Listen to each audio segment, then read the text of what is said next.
Is the Blackmagic Pocket Cinema Camera 6K Generation 2 still worth buying in 2025? With new cameras constantly hitting the market, you might be wondering if this powerhouse is still a good investment in this year.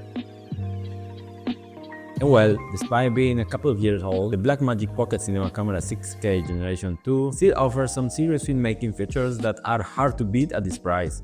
So let's break down why this camera is still a solid choice for filmmakers today, but I'm not going to get too technical in this video. We all know that this camera is capable of 6K, offers B-RAW for a smaller file size, still keeping so much information from the sensor, which is super useful for the post-production and color grading. And on top of that, it comes with a lifetime license for DaVinci Resolve Studio. Specs are great and you need to know them before buying a camera or when you already have the camera. But what really matters is how this camera enhances your workflow and helps deliver top quality results for your client. I chose this camera for two reasons.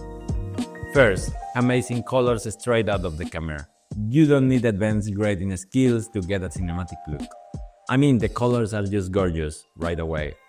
Second, unbeatable value. The camera and accessories cost far less than other options with similar image quality. And hold on for a second in this second point about the accessories. There is a common belief that rigging this camera is complicated, but honestly, that's a myth. You can rig it just as easily as any mirrorless camera. And in today's video, we will dive on that. Let's start with the cage. Why do you need to use one? Simple, it protects your camera and lets you attach accessories to enhance functionality. In my case, I'm using the Tilta cage because it offers plenty of mounting options and can be used as a half or a full cage. It includes multiple 1/4 20 threads with locating pins, cold shoe mounts, NATO rails for side handles, and ARRI compatible rosets for adjustable top handles, making it super versatile for any setup. For the base plate, I'm using the Tilta Type 6.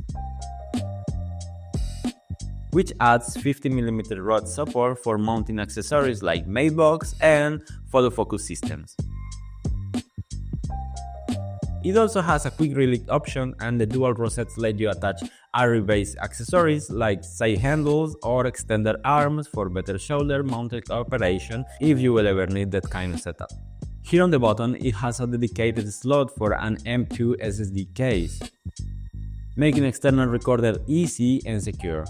Using a lens support is always a good idea to reduce stress on the camera mount and add stability, especially when you are using a follow focus motor to prevent vibrations. What I really like about this lens support is it's versatile. The center 3/8/16 screw can attach directly to your lens, and its open design allows for quick attachment and removal without taking off any other accessory. When I'm not using a gimbal, I'm going handheld, and as you know, Blackmagic Pocket Cinema cameras has gyro data when you are filming B-RAW, and this data helps you to stabilize the material, the footage, later in post-production. But obviously, you still need to go steady when you are filming, and to achieve that kind of stability when going handheld, I'm using these two side handles from Tilta. The right one is the Tilta Advanced Focus handle, which powers and controls the focus motor using a focus wheel. Just insert the battery and it'll keep your focus system running for hours. It attaches to the cage via the ARRI locating pins. On the left side, I use the Tilta Advanced Run and Stop handle, which lets me start and stop recording with my thumb. It connects to the camera via USB-C, and the same like the right handle, it runs on a F570 battery. And I'm attaching this handle to the cage securely with a NATO connector. Beyond comfort, both handles offer 360 rotation, allowing flexible adjustment for different filming angles and a really smooth operation.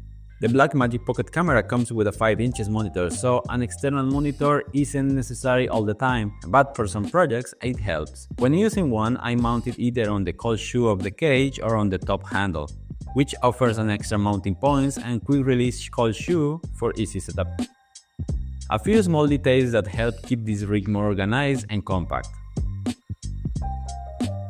The 90° HDMI angle adapter is essential for a monitor or video transmission system. It not only makes the cable connections easier, but also protects the camera ports. The cage includes this small cable organizer, which helps with cable management and keeps the ride tidy. And trust me, these small details make a huge difference to keep your whole setup, your whole rig, really tidy and compact. An SSD holder can be mounted on any cold shoe, but being honest with you all, I don't really use it too often because, like I said many times already, I like to keep my rig compact and avoid any unnecessary exposure of the ports of the camera. But it doesn't mean that using a SSD is not a good idea. The opposite. A SSD like the Samsung T7 brings an amazing deal for its incredible low cost. But again, I prefer to keep it as compact as possible, so I prefer to use the CF Express cards from Angelbert. Even in 2025, the Blackmagic Pocket Cinema Camera 6K Generation 2 or Pro is still one of the best cameras for filmmakers who want to great image quality without breaking the bank. The colors, the easy to rig, the flexibility that RAW brings to you with filming in this camera make it a really solid choice for this 2025, even with all the new cameras hitting the market all the time. And what I'm going to say next might sound a little bit pretentious, but it's totally my opinion, and is that the idea, the belief that the pocket line is really hard to rig, and this is one of the biggest problems of owning this camera, for me is more like a bad marketing campaign from other brands. Because like we have just seen, that's not true. This camera is as easy to rig as any other. At the end of the day, this camera still delivers, and with the right rigging, it fits into almost any workflow. That's why I'm still using it, and I honestly don't see myself switching anytime soon. I hope you guys enjoyed this video, and again, if you made it this far, thank you so much for watching, and let me know if you still consider this camera a good choice in this year. See you next time.